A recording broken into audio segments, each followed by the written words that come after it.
श्री गुरुवे नमः। यस्य स्मरणमात्रेण ज्ञानमुत्पद्यते स्वयं, य एव सर्वसम्प्राप्ति तस्मै श्री गुरुवे नमः।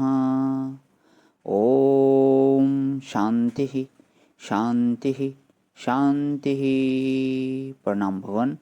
श्वेता श्वेत्र उपनिषद स्वामी श्री अखंडानंद सरस्वती जी महाराज का दिव्य ग्रंथ, जिसमें भगवान हमारा जो है प्रवचन 52 चल रहा है और इसमें मंत्र नंबर 7 से 10 की व्याख्या। कल से नया अध्याय प्रारंभ हुआ है भगवान, तो पेज नंबर 714 से आगे लेते हुए कल का सत्संग विराम किया था हमारा कि उपाधि से ऐश्वर्य, माया की उपाधि से महेश्वर्य और बिना उपाधि के परम ऐश्वर्य। तो यहाँ से आगे लेते हुए तमीश्वराणाम परमम महेश्वरम, जिसमें माया नहीं है, जिसमें गुण नहीं है और जिसमें कर्म का कोई विभाग नहीं है, उस पर ब्रह्म परमात्मा की ओर निर्देश करते हैं। तो ईश्वर बहुत से हैं और महेश्वर एक है।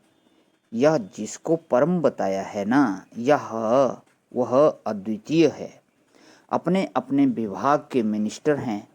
ये ईश्वरानाम ब्रह्मा विष्णु महेश, उत्पत्ति विभाग के स्वामी ब्रह्मा, पालन विभाग के स्वामी विष्णु, संहार विभाग के स्वामी महेश और सर्व विभाग का स्वामी है महेश्वर।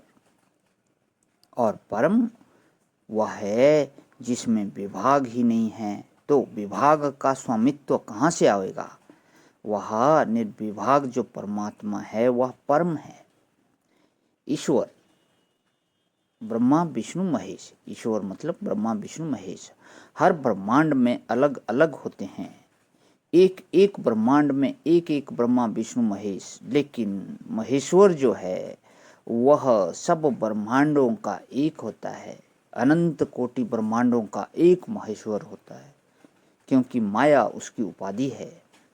और यह जो परम महेश्वर है उसमें ना एक ब्रह्मांड, ना अनंत कोटि ब्रह्मांड, ना ब्रह्मांड की समष्टि, वह तो अकेला ही है।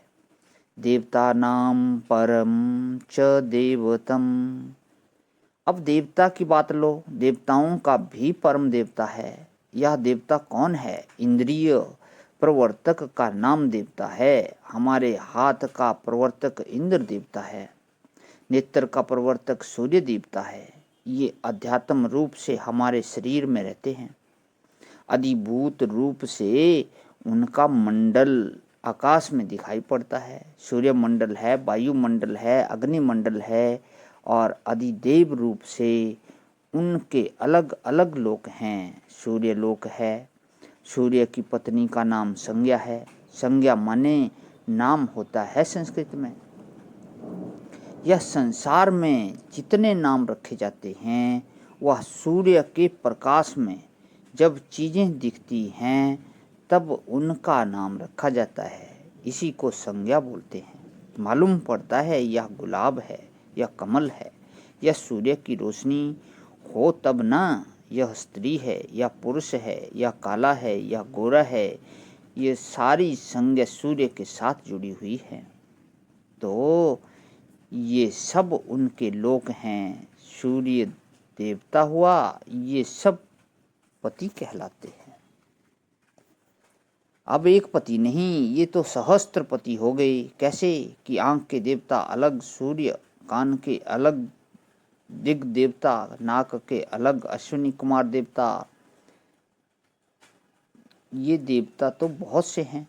अब इन सब का जो एक देवता है वह ईश्वर है। सूर्य है, चंद्रमा है, अग्नि है, वायु है।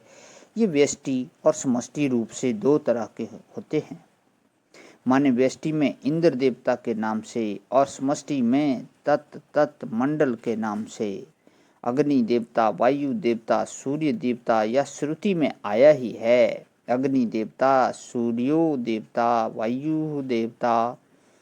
यह पंडित लोग जब कर्म कांड कराते हैं ना, तो उसमें पढ़ते हैं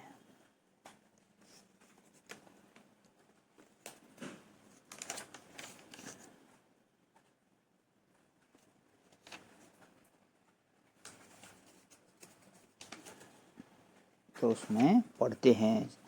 सब देवता अलग अलग और उनका मूलभूत एक देवता ईश्वर। वह सूर्य का भी सूर्य है, वह अग्नि का भी अग्नि है, वह इंद्र का भी इंद्र है। अब परम च देवतम, क्या परमम देवतम, जिसमें एक व्यष्टि उपाधि से अनेक देवता और समष्टि उपाधि से एक देवता। यह व्यष्टि समष्टि का भेद जहाँ देवताओं में मिट जाता है, माने एक ब्रह्म वह परम देवत है, वह व्यष्टि और समष्टि सब इंद्रियों का प्रकाशक है। यह दूसरा विभाग हो गया। अब तीसरा विभाग देखो, तो अब तीसरा विभाग जो है भवन कर लेता हूँ। आज ही विराम। ओम शांति शांति शांति। प्रणाम भवन।